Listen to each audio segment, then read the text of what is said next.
ജ്യോതിഷ ഹസ്തരേഖ സംബന്ധമായ ഈ എളിയ വീഡിയോയിലേക്ക് എല്ലാവർക്കും സ്വാഗതം. ഇന്ന് പറയാൻ പോകുന്നത് ഒരു പച്ചക്കർപ്പൂരം മതി. ഞാൻ ഈ പറയുന്ന രീതിയിൽ അത് വീട്ടിൽ പച്ചക്കർപ്പൂരം കത്തിച്ചാൽ ആ വീട്ടിലേക്ക് കോടീശ്വര യോഗം വന്നു തുടങ്ങുമെന്നുള്ളതാണ്. ഈ പച്ചക്കർപ്പൂരം കത്തിക്കേണ്ട വീട്ടിൽ ഒരു ഭാഗമുണ്ട്, ഒരു ദേവന്റെ ചിത്രമുണ്ട്. ആ ചിത്രത്തിന് ഒരു ഒരു നിറം ഞാൻ പറയുന്നുണ്ട്, ഒരു മന്ത്രം പറഞ്ഞു തരുന്നുണ്ട്. നിങ്ങൾ ഇത് രാവിലെ വൈകിട്ടും ചെയ്യുക. പ്രധാനമായിട്ടും ലളിതമായ കാര്യമാണ്, നല്ല കാര്യമാണ്, ആർക്കും ചെയ്യാവുന്ന കാര്യമാണ്. ഞാൻ ലക്ഷങ്ങൾ മുടക്കിയുള്ള കാര്യങ്ങളോ ഒന്നും പറയാറില്ല. ലളിതമായി ഏതൊരു സാധാരണക്കാരനും ചെയ്യാവുന്ന, എന്നാൽ ചെയ്തവരുടെ ജീവിതത്തിൽ മാറ്റമുണ്ടായ കാര്യങ്ങളാണ് പറയുന്നത്. അത് ആ വീട്ടിൽ ഉള്ളവരെല്ലാം രക്ഷപ്പെടുകയും ചെയ്യും. അത് ചെയ്യുന്നവരിലേക്ക് വളരെ സമ്പത്ത് വരികയും ആ വീടിന് തന്നെ ഒരു കോടീശ്വര യോഗം വന്നു തുടങ്ങുമെന്നുള്ളതാണ്. ഇത് എങ്ങനെയാ ചെയ്യുന്നത് എന്നെല്ലാം ഞാൻ വിശദമായിട്ട് പറഞ്ഞുതരാം.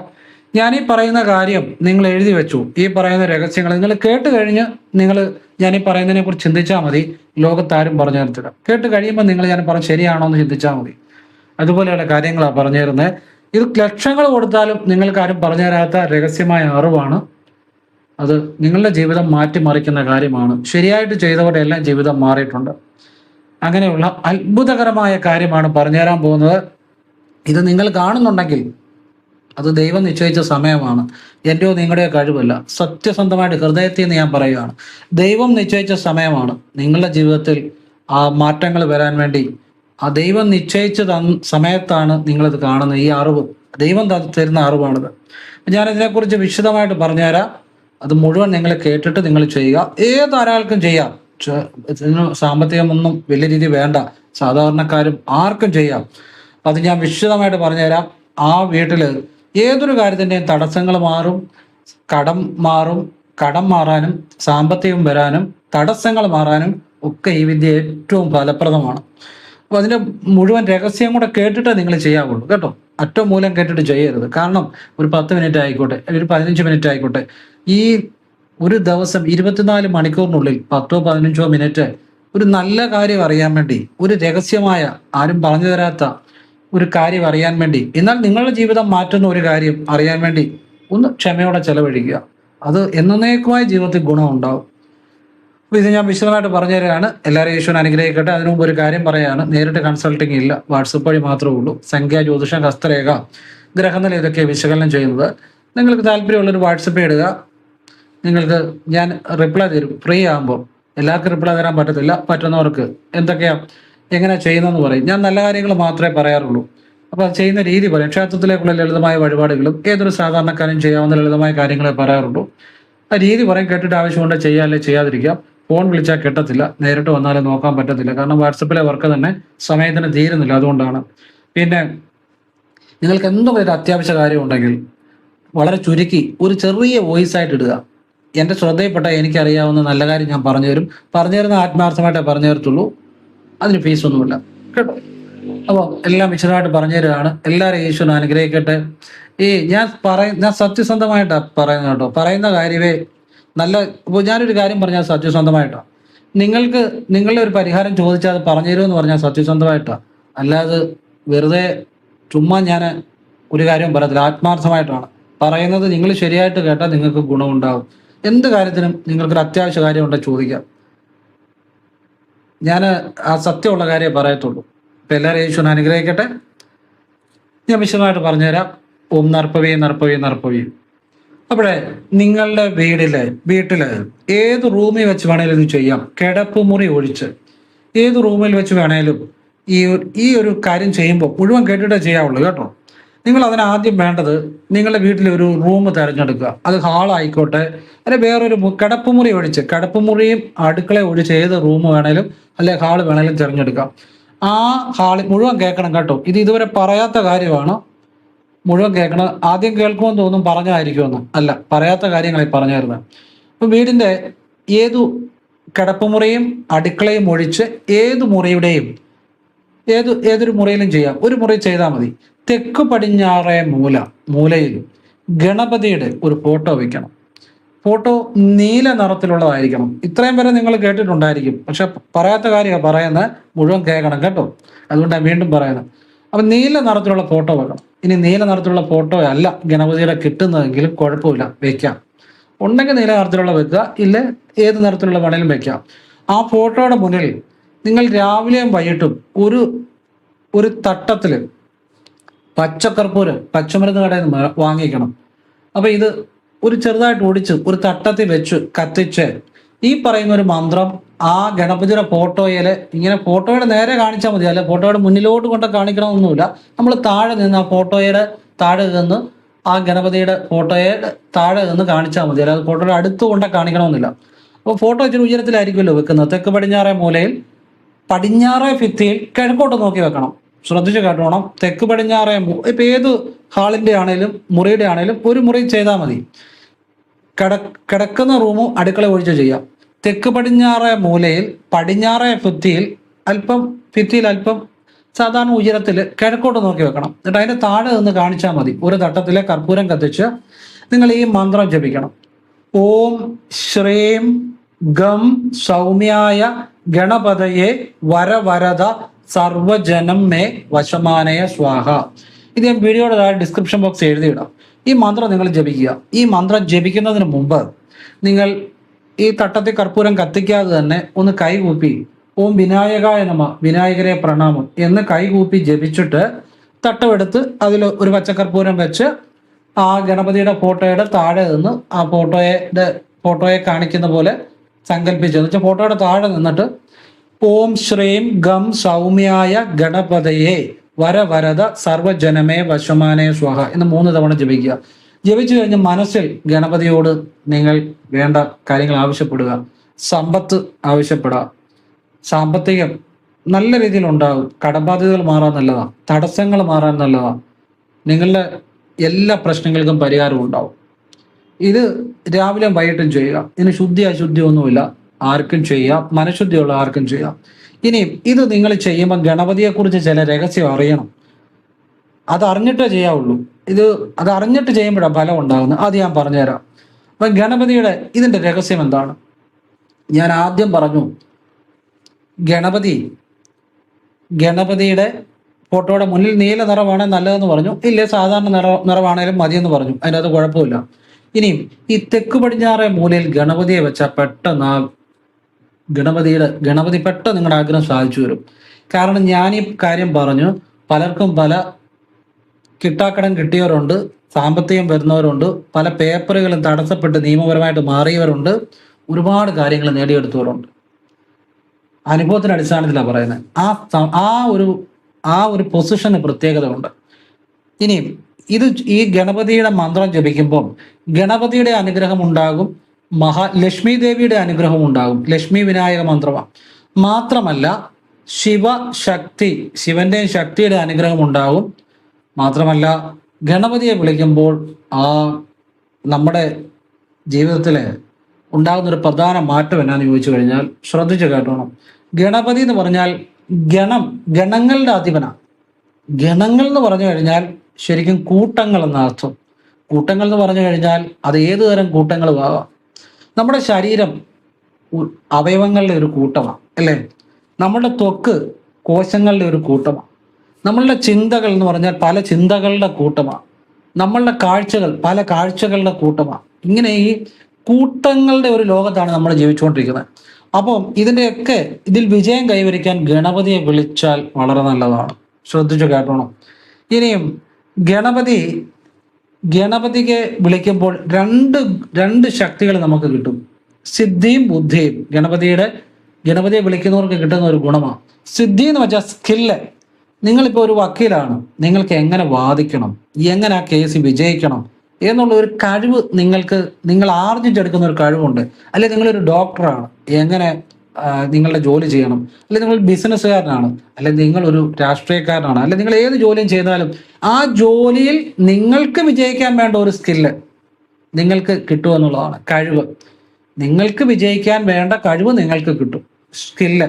പിന്നെ ഇന്റലിജൻസ്, ബുദ്ധി. ഗണപതിയെ വിളിക്കുന്നതുകൊണ്ട് കിട്ടുന്ന രണ്ടാമത്തെ ഇതാണ് ബുദ്ധി. അപ്പൊ സ്കില്ലും ഇന്റലിജൻസും ഗണപതിയെ വിളിച്ചാൽ കിട്ടുമെന്നുള്ളതാണ്. പിന്നെ ഗണപതി എന്ന് പറഞ്ഞാൽ ഗണപതിയുടെ മറ്റൊരു രഹസ്യം എന്ന് പറഞ്ഞാൽ ഗണപതി സർപ്പത്തെ അണിഞ്ഞിട്ടുണ്ട്. പാമ്പ് സർപ്പത്തെ അണിഞ്ഞിട്ടുണ്ട്. സർവ്വജീവ പ്രാണികളിലും ഗണപതിയുടെ സ്വാധീനം ഉണ്ട് എന്നുള്ള ഒരു രഹസ്യമാണ് അത് കാണിക്കുന്നത്. മാത്രമല്ല ഗണപതി എലിയാണ് ഗണപതിയുടെ വാഹനം. അതിൻ്റെ അകത്ത് ഒരു രഹസ്യം എന്നാന്ന് ചോദിച്ചു കഴിഞ്ഞാൽ, എലി എന്നുള്ള നമ്മുടെ മനസ്സിനെയാണ് പ്രതിനിധീകരിക്കുന്നത്.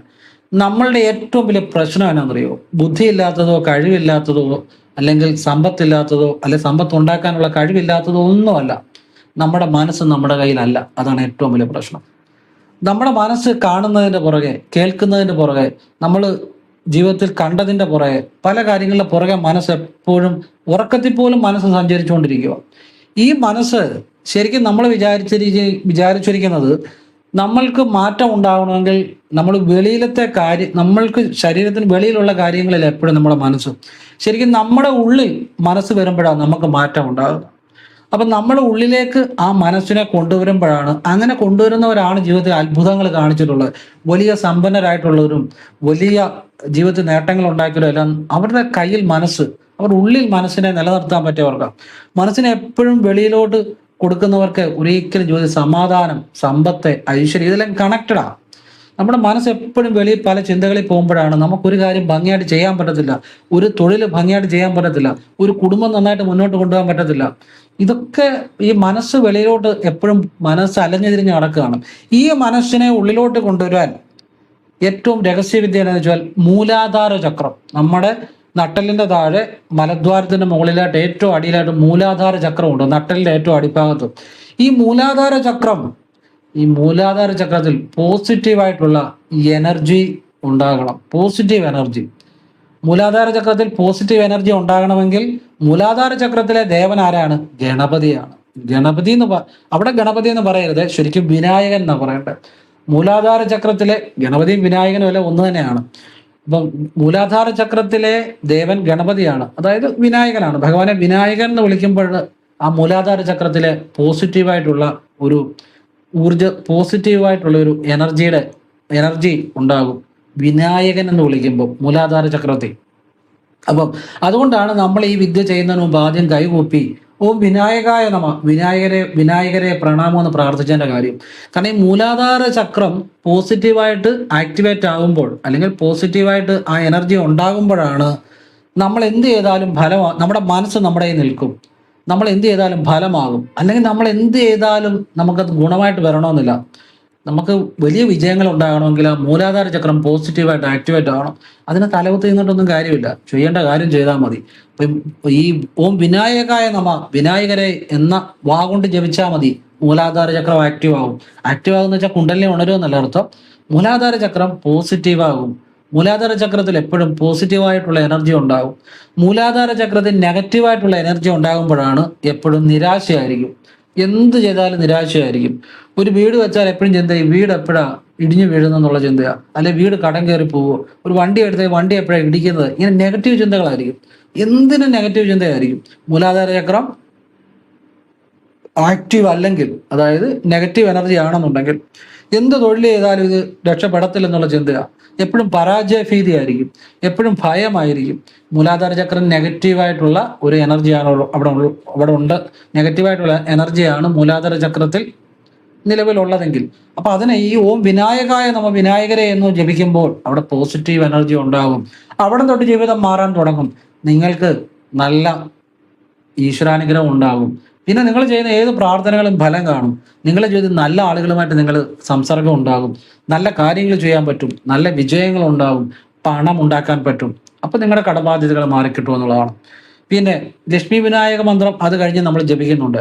ഓം ശ്രീം ഗം സൗമ്യായ ഗണപതയെ വരവരത സർവജനമേ വശമാനേ സ്വാഹ. ഈ മന്ത്രത്തിന് അത്ഭുത ശക്തിയുണ്ട്. ഈ മന്ത്രത്തിൽ ശ്രീം എന്ന ലക്ഷ്മി ബീജമുണ്ട്, ഗം ഗണപതി ബീജമുണ്ട്, ലക്ഷ്മിയും വിനായകനും ഉണ്ട് അതിൻ്റെ അകത്ത്. അപ്പൊ തടസ്സങ്ങൾ മാറുവാനും നമുക്ക് സാമ്പത്തികം ഉണ്ടാകാനും കടങ്ങൾ മാറാനും ഈ ഒരു മന്ത്രം, കിട്ടാക്കടങ്ങൾ കിട്ടാനും ഒക്കെ ഈ മന്ത്രം ഏറ്റവും നല്ലതാണ്. നിത്യേന രാവിലെ വൈകിട്ടും പച്ചക്കർപ്പൂരം കത്തിച്ചിട്ട് ഇതുപോലെ പ്രാർത്ഥിക്കുക. പച്ചക്കർപ്പൂരം ഇല്ല, സാധാ കർപ്പൂരം ആണെങ്കിലും കത്തിച്ചാൽ മതി, അതിൻ്റെ അതൊന്നും കുഴപ്പമില്ല കേട്ടോ, ഞാൻ പറഞ്ഞതേ ഉള്ളൂ. നിത്യേന രാവിലെ വൈകിട്ടും ചെയ്യുക. പിന്നെ ഗണപതിയുടെ ഒരു രഹസ്യം പറഞ്ഞുതരാം. ഇത് നിങ്ങൾക്ക് ഒരിടത്തുനിന്നും കിട്ടത്തില്ല. ഞാനൊരു രഹസ്യം പറഞ്ഞുതരാം. ഈ ഗണപതിയുടെ ഫോട്ടോയുടെ മുന്നിൽ നിന്ന് പ്രാർത്ഥിക്കുമ്പോൾ ഗണപതിയുടെ ഇടത് കണ്ണ് ഇടത് കണ്ണെന്ന് പറഞ്ഞാൽ ലൗകികമായ പണം, സമ്പത്ത്, ആഡംബരം ഇങ്ങനെയുള്ള അനുഗ്രഹങ്ങളെ കൊടുക്കുന്നതാണ്. വലത് കണ്ണ് മോക്ഷത്തെ കൊടുക്കുന്നതാണ്. അപ്പം നിങ്ങൾക്ക് ഇപ്പം ആവശ്യം സാമ്പത്തികമായ ഉയർച്ചയായിരിക്കും, കടങ്ങൾ മാറാനായിരിക്കും, സമ്പത്ത് ഐശ്വര്യം വരാനായിരിക്കും. അതിന് നിങ്ങൾ ചെയ്യേണ്ടത് ഫോട്ടോയുടെ ഗണപതിയുടെ, നിങ്ങളുടെ അല്ല, ഗണപതിയുടെ ഫോട്ടോയുടെ ഇടത് കണ്ണിന്റെ ഭാഗത്ത് നിന്ന് പ്രാർത്ഥിക്കണം. ഇത് ഞാൻ പറഞ്ഞില്ല, ഞാൻ പറഞ്ഞു തരുന്ന കാര്യം ആരും പറഞ്ഞു തരത്തില്ല. പ്രാർത്ഥിച്ചു നോക്ക്, വിശ്വാസത്തോടെ ചെയ്ത് നോക്കുക, ഫലം ഉണ്ടാവും. നിത്യേന ചെയ്യുക. അതുകൊണ്ട് ഞാൻ പറഞ്ഞ, ഞാൻ ഈ നിങ്ങൾക്കിത് ലക്ഷങ്ങൾ കൊടുത്താലും കിട്ടാത്ത രഹസ്യങ്ങളാണ് പറഞ്ഞു തരുന്നത് എന്ന് ഞാൻ പറഞ്ഞു തരുന്നത്. നിങ്ങൾക്ക് മുഴുവൻ കേൾക്കും മനസ്സിലാവും. ഇടത് കണ്ണിന്റെ ഭാഗത്ത് നിന്ന് ഫോട്ടോയുടെ, ഗണപതിയുടെ ഫോട്ടോയുടെ ഇടത് കണ്ണിന്റെ സൈഡിൽ നിങ്ങൾ നിന്ന് ഈ വിദ്യ ചെയ്യണം. പറഞ്ഞ മനസ്സിലായോ? അവിടാണ് അതിന്റെ രഹസ്യം കിടക്കുന്നത്. ഏതിനാണേലും ഒരു വിദ്യ ഫലം കാണണമെങ്കിൽ അതിൻ്റെ അകത്തൊരു ടെക്നിക്ക് കാണും, ഒരു രഹസ്യ വിദ്യ കാണും. അത് അറിയുന്നവനാണ് ആ ഏതൊരു കാര്യവും പെട്ടെന്ന് നേടുന്നത്. ഇപ്പോൾ ഒരു മന്ത്രമാണേലും ആ മന്ത്രത്തിനൊരു പൂട്ടുണ്ട്. ആ മന്ത്രപ്പൂട്ട് തുറക്കണം, അപ്പോഴാ മന്ത്രഫലം കാണുന്നത്. ഒരു ഒരു ഒരു മനസ്സിലാകാൻ വേണ്ടി ഒരു ചുമ്മാ ഒരു ഉദാഹരണം പറയും. ഇപ്പം മന്ത്രത്തിനകത്ത് ഒരു മന്ത്രമുണ്ട്. ആ മന്ത്രത്തിനകത്ത്, ഞാൻ മന്ത്രം ഒന്നും പറയുന്നില്ല, പറയാൻ പറ്റത്തില്ല, അതുകൊണ്ട് ഒരു മന്ത്രത്തിനകത്ത് ഇപ്പം സ എന്ന അക്ഷരമുണ്ട്. സ, ചില മന്ത്രത്തിന് സ ആയിരിക്കും കീലകം, മന്ത്രപ്പൂട്ട്. ആ സ ചിലപ്പോൾ നീട്ടിയായിരിക്കും ഉച്ചരിക്കേണ്ടത്, ചിലപ്പം കുറുക്കിയായിരിക്കും ഉച്ചരിക്കേണ്ടത്. അത് ഗുരു പറഞ്ഞു തരണം. ആ പൂട്ട് തുറക്കുമ്പോഴാണ് ആ മന്ത്രശക്തി നമ്മളിലേക്ക് വരുന്നത്. അതിന് കീലകം എന്ന് പറയും, മന്ത്രപ്പൂട്ട്. അത് ഗുരു പറഞ്ഞു തരണം. ആ സ എന്നുള്ളത് ചിലപ്പോൾ നീട്ടി ഉച്ചരിക്കണം, ചിലപ്പം കുറുക്കിയായിരിക്കും, ചിലപ്പോൾ മധ്യമത്തിലായിരിക്കും. അപ്പോഴേ ആ മന്ത്രപ്പൂട്ട് തുറക്കുന്നത്, അപ്പോഴാ മന്ത്രത്തിന് ശക്തി നമ്മളിലേക്ക് വരുന്നത്. എന്ന് പറഞ്ഞതുപോലെ ഓരോ വിദ്യ ചെയ്യുമ്പോഴും അതിന് ഫലം കിട്ടണ ഒരു രഹസ്യ ടെക്നിക്ക് എൻ്റെ അകത്ത് കാണും. അത് പറഞ്ഞു തന്നാലേ മനസ്സിലാകും. അതാ ഇപ്പം പറഞ്ഞു തന്ന ഇടത് സൈഡിൽ നിന്ന് പ്രാർത്ഥിക്കണമെന്ന്. മനസ്സിലായോ? അപ്പം അത് ചെയ്യുക, ദിവസവും ചെയ്യുക, വിശ്വാസത്തോടെ ചെയ്യുക. നിങ്ങളുടെ ജീവിതത്തിൽ അത്ഭുതങ്ങൾ സംഭവിക്കും, തടസ്സങ്ങൾ മാറും, വശ്യത ഉണ്ടാകും. വശ്യത നല്ല കാര്യത്തിന് വേണ്ടി, നമുക്ക് അനുകൂലമായി മറ്റുള്ള നല്ല കാര്യങ്ങൾക്ക് വേണ്ടി വശ്യത ഉണ്ടാകും. പിന്നെ കടങ്ങൾ മാറാൻ, സമ്പത്ത് വരാൻ. പിന്നെ നമ്മളൂടെ പ്രയത്നിക്കണം. ഏത് കാര്യം ചെയ്താലും താൻ പാതി ഈശ്വരൻ പാതി എന്നാണ്. നമ്മളൊരു കാര്യം ചെയ്തിട്ട് ചുമ്മാ വീട്ടിൽ കയറി ഇരുന്നാൽ പട്ടിണിയോട് മുട്ടയിടത്തേ ഉള്ളൂ. നമ്മളൂടെ പ്രവർത്തിക്കണം. ഈ ഈശ്വരാധീനം കൂടെ ആകുമ്പോൾ വലിയ സമ്പത്തിലേക്ക്, വലിയ ഉയർച്ചയിലേക്ക്, വലിയ മാറ്റങ്ങളിലേക്ക് ഉണ്ടാകും. ഇത് ഓഫീസുകളിലും ചെയ്യാം. ഇപ്പോൾ ഒരു വക്കീലിൻ്റെ ഓഫീസാണോ അവിടെ ചെയ്യാം. നമ്മുടെ വീഡിയോ കാണുന്ന ഒരുപാട് വക്കീലന്മാരുണ്ട് കേട്ടോ. വക്കീലന്മാരുടെ ഓഫീസിൽ ചെയ്യാം, ഡോക്ടർമാരുടെ ഓഫീസിൽ ചെയ്യാം, രാഷ്ട്രീയക്കാരുടെ ഓഫീസിൽ ചെയ്യാം. അതുപോലെ സിനിമ, സീരിയൽ അങ്ങനെ ഉള്ളവരുടെ അവരുടെ വീട്ടിലും ഓഫീസിലും ഒക്കെ ചെയ്യാം. ഏത് മേഖലയിൽ സാധാരണ ജോലി ചെയ്യുന്നവരായിക്കോട്ടെ, അല്ലെങ്കിൽ ഇൻഷുറൻസിന്റെ ജോലി അവരുടെ ഓഫീസിൽ ചെയ്യാം. പിന്നെ ഒരു തയ്യൽ നടത്തുന്ന, അല്ലെങ്കിൽ ഒരു റെസ്റ്റോറൻറ്റ്, അല്ലെങ്കിൽ ഒരു കരാട്ട പഠിപ്പിക്കുന്ന എന്ന് വേണ്ട ഏത് തൊഴിൽ നടത്തുന്നിടത്ത് ഈ തെക്ക് പടിഞ്ഞാറേ മൂല വെക്കണം. ഒരുപാട് ഉയർത്തി വെക്കരുത്, എന്നാൽ താഴെയോ ആകരുത്, സാമാന്യ ഉയരത്തിൽ. പടിഞ്ഞാറേ ഭിത്തിയിൽ കിഴക്കോട്ട് നോക്കി വേണം ഗണപതിയുടെ ഫോട്ടോ വയ്ക്കാൻ. ഇത് കൂടാതെ ഈ ഗണപതിയുടെ ഫോട്ടോ മൊബൈലിൽ ഡൗൺലോഡ് ചെയ്തിട്ട് കിടക്കുന്നതിന് മുമ്പ് ഈ ഫോട്ടോയെ നോക്കി ഈ 2 മന്ത്രങ്ങളും ജപിച്ചിട്ട് കിടക്കുന്നതും, രാവിലെ എഴുന്നേൽക്കുമ്പോഴും ഗണപതിയുടെ ഫോട്ടോയിൽ നോക്കി 2 മന്ത്രങ്ങളും മൊബൈലിൽ നോക്കി ജപിക്കുന്നതും സാമ്പത്തികവും ഐശ്വര്യ ഉയർച്ചയ്ക്കും നല്ലതാണ്. ഏത് കാര്യം നിങ്ങളുടെ ആവശ്യം മനസ്സിൽ പറയുക, നല്ലതാണ്, ചെയ്തു നോക്കിക്കോ. ഒരുപാട് ഗുണങ്ങളുണ്ടായ കാര്യമാണ്, നല്ല കാര്യമാണ്, ഒരുപാട് ആളുകൾക്ക് പ്രയോജനപ്പെട്ട കാര്യങ്ങളാണ്, അത്ഭുതകരമായ കാര്യങ്ങളാണ്. അപ്പം ഇനി ഗണപതിയുടെ വാഹനം എന്ന് പറഞ്ഞാൽ എലിയാണ്. അതിൻ്റെ അകത്തൊരു രഹസ്യമുണ്ട്. എന്താ പറയുക? എലി പ്രതിനിധീകരിക്കുന്ന മനസ്സിനെയാണ്, നമ്മുടെ മനസ്സ് എപ്പോഴും പല കാര്യങ്ങളും പുറകെ ഓടി നടക്കുക. അതുകൊണ്ടാണ് പലപ്പോഴും നമുക്ക് പല കാര്യങ്ങളും ഒരു സമയത്തിന് ചെയ്യാൻ പറ്റാത്തത്, പല കാര്യങ്ങളിലും വിജയം ഉണ്ടാകാത്തത് ഒക്കെ. ഈ മനസ്സ് എപ്പോഴും ഓടി നടക്കുക. അപ്പൊ ഈ ഗണപതി എലിയുടെ പുറത്ത് ഇരിക്കുന്നു. ഗണപതിയുടെ വാഹനം എന്ന് വെച്ചാൽ മനസ്സിനെ കീഴ്പ്പെടുത്തിയവനാണ് ഗണപതി. അപ്പം ഗണപതിയെ വിളിക്കുന്നവർക്കും മനസ്സിനെ കീഴ്പ്പെടുത്താൻ, ഒരു കാര്യം ശരിയായിട്ട് ചെയ്യാനുള്ള മനോബലം, ഇച്ഛാശക്തി ഉണ്ടായി വരുമെന്നുള്ളതാണ്. മാത്രമല്ല ഗണപതിയുടെ ചെവികൾ വലിയ ചെവികളാണ്. അതിൻ്റെ അർത്ഥം എന്നാന്ന് ചോദിച്ചാൽ, ഏത് ഭക്തന്മാരുടെയും എത്ര ഭക്തന്മാരുടെയും പ്രാർത്ഥന കേട്ട് ഒരേ സമയം അനുഗ്രഹിക്കാനുള്ള ശക്തി ആർക്കുണ്ട്? ഗണപതിക്കുണ്ട്. മനസ്സിലാകുന്നുണ്ടോ? ഗണപതിക്കുണ്ട്. അതാണ് ഗണപതിയുടെ പ്രത്യേകത. അതുകൊണ്ട് നിങ്ങൾക്ക് എന്ത് വേണേലും പറയാം, എത്ര കാര്യം വേണേലും പറയാം, എപ്പോഴും ഗണപതിയെ വിളിക്കാം. അതാണ് ഗണപതിയുടെ ഒരു പ്രത്യേകത. പിന്നെ നിങ്ങൾ അടുത്ത് ഗണപതിയുടെ ക്ഷേത്രമുണ്ടെങ്കിൽ അവിടെ പോയി, അല്ലെ ഗണപതി ഉപപ്രതിഷ്ഠയാണെങ്കിലും മതി, ഗണപതിക്ക് വെള്ളിയാഴ്ച ഇഷ്ടമുള്ള നിവേദ്യം ചെയ്യുന്ന നല്ലതാ. ലഡു ഭഗവാന് വലിയ ഇഷ്ടമാണ്, ഉണ്ണിയപ്പം ഇഷ്ടമാണ്. പിന്നെ കറുകമാല ഭഗവാന് വെക്കുന്നത് രാഹുദോഷങ്ങൾ മാറിക്കിട്ടും. രാഹുദോഷങ്ങൾ പെട്ടെന്ന് മാറും കറുകമാല വെച്ചാൽ, തടസ്സങ്ങൾ മാറും മുക്കുറ്റിമാലയും കൂടെ വെച്ചാൽ. നാരങ്ങാമാല വെച്ചാൽ എത്ര വലിയ ദൃഷ്ടിദോഷവും മാറും. ചെമ്പരത്തിമാല വെച്ചാൽ എത്ര വലിയ ശത്രുദോഷങ്ങളും മാറിക്കിട്ടും. അങ്ങനെ ചില കുറേ രഹസ്യങ്ങളുണ്ട് ഗണപതിയുടെ. ഇങ്ങനെയുള്ള കാര്യങ്ങൾ അറിയണ്ടേ, അല്ലാതെ നമ്മൾ കുറേ കാര്യങ്ങൾ അറിയുന്നതിനകത്തോ കുറേ ഒന്നുമല്ല. കൃത്യമായിട്ട് ജീവിതം മാറ്റേണ്ട കാര്യങ്ങൾ, വിദ്യകൾ, ടെക്നിക്കുകൾ, പ്രായോഗികമായിട്ട് ചെയ്യാവുന്ന കാര്യങ്ങൾ, പ്രാക്ടിക്കൽ നോളജാണ് വേണ്ടത്. അല്ലാതെ ഞാൻ നിങ്ങളോട് കുറേ കഥ പറഞ്ഞു തരിക, നിങ്ങൾ കുറേ കഥ കേട്ടുകൊണ്ടിരിക്കുക. എത്ര വർഷം കേട്ടാലും നിങ്ങളായിട്ടിരിക്കും, ഒരു മാറ്റം വരാൻ പോകുന്നില്ല. കഥകൾ നല്ലതാണ്, ഗുണപാഠങ്ങളുള്ളതെന്നല്ല, പക്ഷെ കഥകൾ മാത്രം കേട്ടുകൊണ്ട് ഒരു കാര്യമില്ല. നമ്മൾ ടെക്നിക്കുകൾ പഠിക്കണം, നമ്മൾ പ്രായോഗിക ബുദ്ധി വേണം. നമ്മൾ എന്തെങ്കിലും ചെയ്താലേ അതിന് റിസൾട്ട് വരത്തുള്ളൂ. ഡു സംതിങ്, എന്തെങ്കിലും നമ്മൾ ആക്ടിവിറ്റീസ് ചെയ്യണം, പ്രവർത്തനങ്ങൾ ചെയ്യണം. എന്തെങ്കിലും നമ്മൾ ചെയ്യുമ്പോഴാണ് ഫലം വരുന്നത്. ഇപ്പം ക്രിയാബാബാജി അദ്ദേഹം സന്യാസിമാരുടെ കൂടെ ചേർന്നു, ഒരുപാട് വേദാന്തങ്ങളും ഒക്കെ അവർ പഠിപ്പിച്ചു.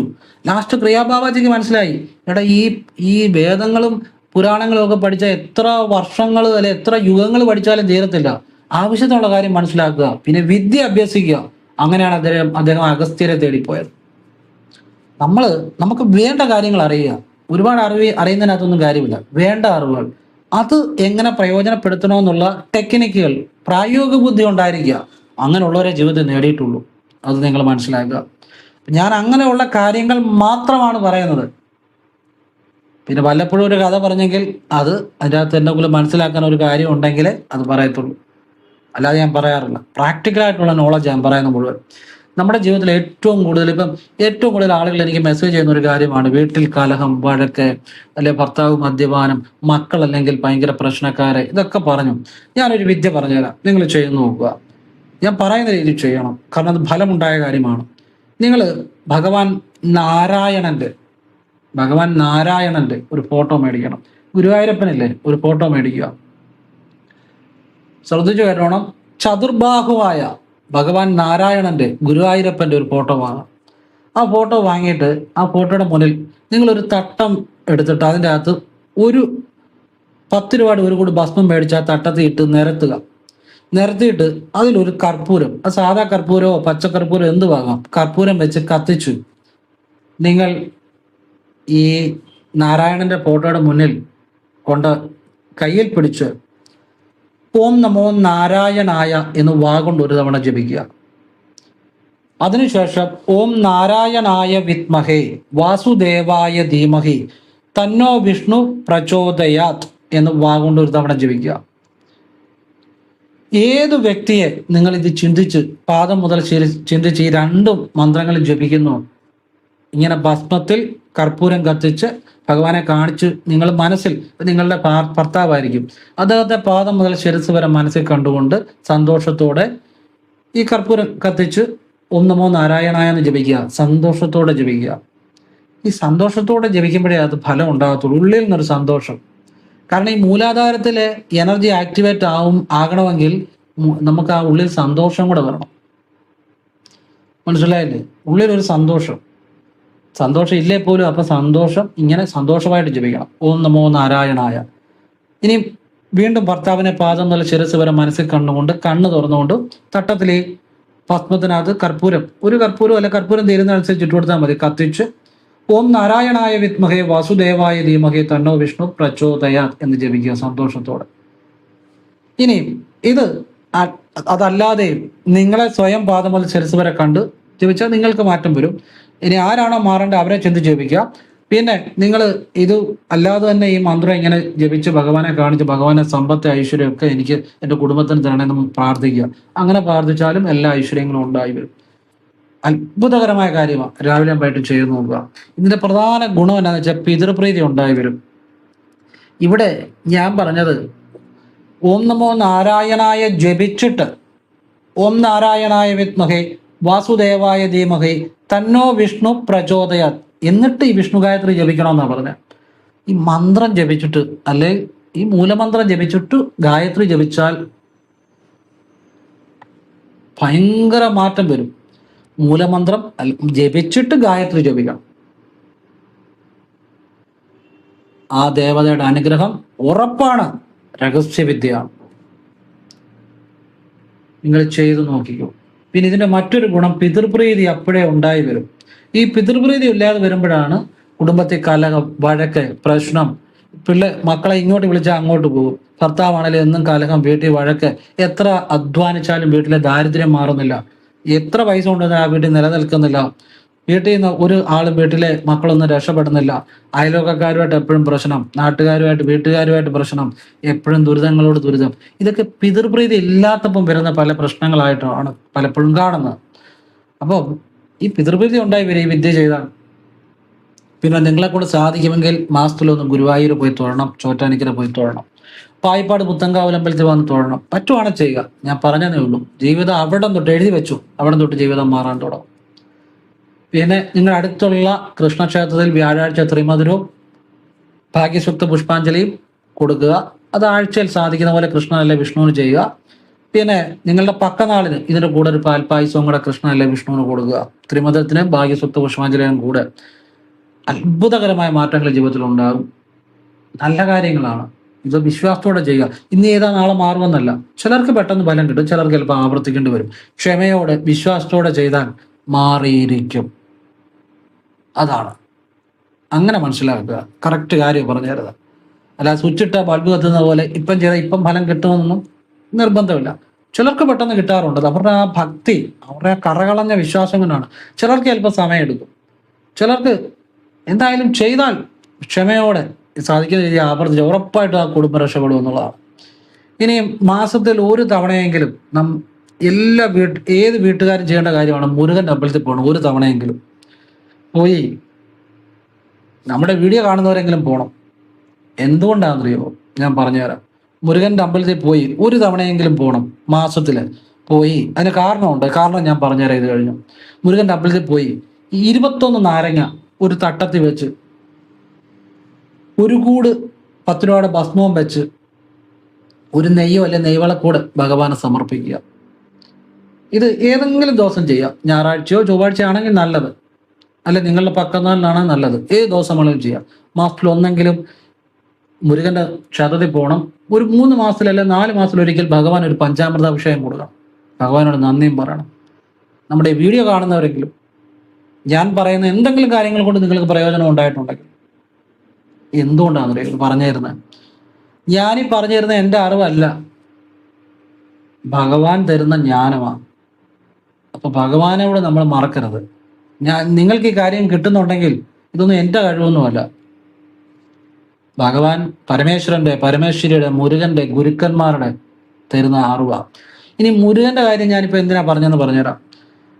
എൻ്റെ അച്ഛൻ വിവാഹമൊക്കെ കഴിക്കുന്നതിന് മുമ്പ്, വർഷങ്ങൾക്ക് മുമ്പ്, പെരുന്ന സുബ്രഹ്മണ്യ സ്വാമി ക്ഷേത്രത്തിൽ അന്നും 3:30 നിർമ്മാല്യം. ഇപ്പോഴും ആ സമയത്താണെന്ന് തോന്നുന്നു.